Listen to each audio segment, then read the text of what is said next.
नमस्कार, श्री स्वामी समर्थ. स्वागत आहे तुमचं सर्वांचं. तर आजच्या व्हिडिओमध्ये आपण पाहणार आहोत, आपल्या घरामध्ये जर भूतबाधा असेल, कुणाला वाईट शक्तींचा त्रास असेल, तर त्यावर काय उपाय करावा. आता भूतबाधा आहे आणि वाईट शक्तीचा त्रास आहे, हे कसं ओळखायचं. तर आपल्या घरामध्ये सतत आजारपण असणे, सतत कोणी ना कोणी आजारी असणे किंवा सारखं चिडचिड करणे आणि त्या व्यक्तीच्या बाबतीत कुठल्याही कामात अपयश येणे. तसेच घरामध्ये संपूर्ण कुटुंबावर बाधा असेल तर संपूर्ण कुटुंबावर सतत काहीतरी अपघात होणे, सतत त्या कुटुंबासोबत क्लेश, कोणासोबत तरी भांडण असणे, घरामध्ये सतत भांडणं होणे, या गोष्टी आढळून येतात. त्याचबरोबर सर्वात जास्त प्रकार तो आजारपणाचा असतो. त्या घरातील सतत एक झालं की दुसरं झालं की तिसरे, अशा व्यक्ती सतत आजारी पडत राहतात आणि जो आपण उत्पन्न कमवतो, पैसा कमवतो, तो जास्तीत जास्त 50% पैसा हा दवाखान्यात जातो. त्याच्यामुळं ही लक्षणं म्हणजेच भूतबाधा. कारण सर्वसाधारणपणे आजारपण असतं, परंतु सतत नियमित कुणी ना कुणी आजारी पडणं आणि तो आजार बरा न होणं लवकर, परत दवाखान्यात जाण्याची वेळ येणं, ही भूतबाधेची लक्षणं असतात. आता भूतबाधा म्हणजे इतर बाहेरची कुठली का काय, तर कधी ती बाहेरची असू शकते किंवा जास्तीत मोस्टली तर आपल्या घरामधील कोणी अकाली मरण पावलेली व्यक्ती असेल तर ती पण भूतबाधा, त्याला पितृदोष म्हणलं जातं आणि तीही भूतबाधा असल्यासारखीच काम करते. कारण आपल्या ज्या घरातील कामामध्ये यश येणे किंवा वाईट गोष्टी न घडणे, आपल्या घरावर संकट येणे, ही सगळी कारणं ही आपल्या पितृदोषाची आहेत. आपले पितृ जर आपल्यावर नाराज असतील तर अशा घटना वारंवार होत राहतात. कारण आपण जे जीवन जगतो त्यामध्ये आपल्या बहुतांशी वाटा आपल्या पितरांचा, म्हणजे आपले वारलेले पूर्वज असतात अकादी, त्यांच्या काही इच्छा राहून गेलेल्या असतात आणि त्यांनी जे काही कष्टाने कमवलेलं असतं त्याचा उपभोग आपण घेत असतो. आणि तो उपभोग आपण घेत असताना आपण त्यांच्यासाठी जे काही गोष्टी करायच्यात त्या करत नसतो, त्यांच्या मुक्तीसाठी प्रयत्न करत नसतो आणि आपल्याला माहीत पण नसते की अशा गोष्टी आहेत. त्यामुळं आपलं काही लक्ष नसते आणि त्यामुळे ह्या गोष्टी उद्भवतात आणि तो त्रास आपल्या सगळ्या कुटुंबांना भोगायची वेळ येते. अशा प्रकारच्या बाधा असतात. असा जास्तीत जास्त भरपूर आजच्या युगामध्ये तर भरपूर घरं अशा बाधेने पीडित आहे. कारण धकाधकीच्या जीवनामुळं प्रत्येकालाच पूजा पाठ व्रत अशा ज्या काही गोष्टी आहेत त्या पाळणं होत नाहीत आणि आजकाल कोणी मानत पण नाही या गोष्टी. परंतु जरी मानत नसले तरी न मानण्यापेक्षा न मानून आपण खूप स्वतःला अडचणीत टाकतो, आपल्या परिवाराला अडचणीत टाकतो आणि त्यामुळं ह्या अडचणी दूर करून आपलं जीवन समाधानी जगण्यासाठी या गोष्टी मानायलाच पाहिजेत. त्रास असेल तर मानायलाच पाहिजे. कारण जर आपण सुरुवातीला मान्य केलं तरच आपण त्या गोष्टीतून बाहेर पडण्यासाठी काहीतरी उपाय करू शकतो. आणि जर आपण मान्यच केलं नाही तर आपण भरभर इकडं तिकडं भिरभिरी या दिशेने वाहत जातो आणि नुकसान झेलत राहत असतो. त्याच्यामुळं ज्या आपल्याला अनुभव आहे ते आपण स्वतःचं अवलोकन करून आपण ज्या गोष्टी वाईट घडतात, कशा घडतात, कधी घडतात, या गोष्टी घडायचा जास्त प्रकार तर शनिवार आणि अमावस्या पौर्णिमेला होतो. शनिवारी घरात भांडणं होणं किंवा कुणाचं बाहेरच्या सोबत भांडणं होणं, तसेच अमावस्याला आणि पौर्णिमेला देखील उद्या अमावस्या आहे म्हणून आजपासूनच काहीतरी आपल्याला घोर जीवाला लागून राहणं, एखाद्या गोष्टीच्या संदर्भात ताण डोक्यामध्ये येणं किंवा कुणासोबत भांडणं होणं, आजारी पडणं घरातील लहान मुलं, अशा प्रकारच्या गोष्टी घडत राहतात.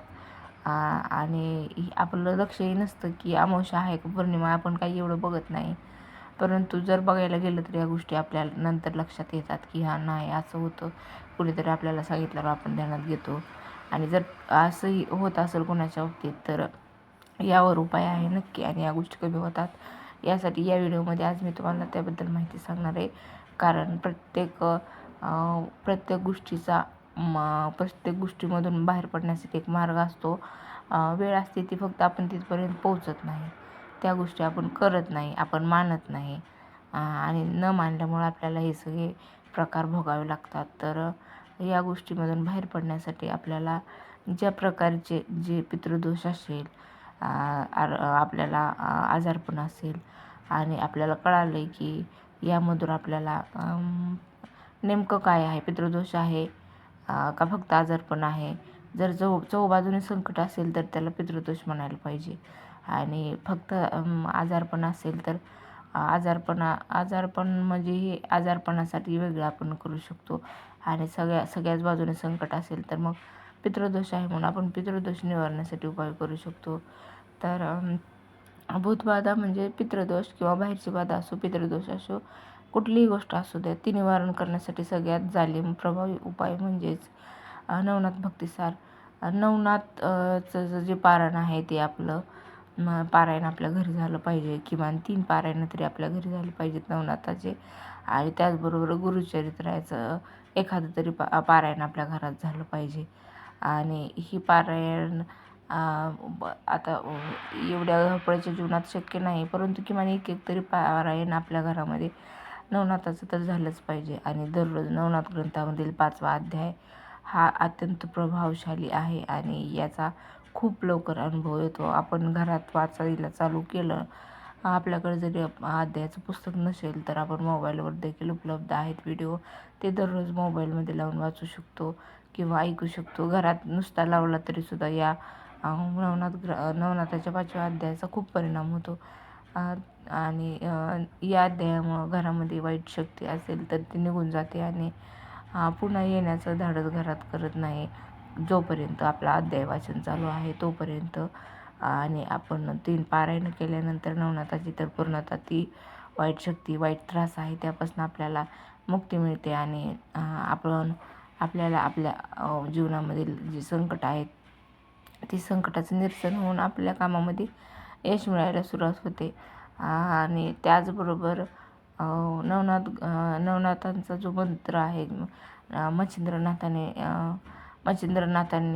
ही 5व्या अध्यायामध्ये मच्छिंद्रनाथाबद्दल वर्णन आहे. तर ओम चैतन्य मच्छिंद्रनाथाय नमः असा मंत्र आपण सतत म्हणत राहिला, दत्तगुरूंचा श्री गुरुदेव दत्त हा मंत्र म्हणत राहिलो आणि श्री गुरुचरित्रातील दररोज 14वा अध्याय तो देखील वाचन केलेला खूप चांगला आहे. तोही दररोज 5 मिनिट पण लागत नाहीत हा अध्याय वाचायला, तो अध्याय.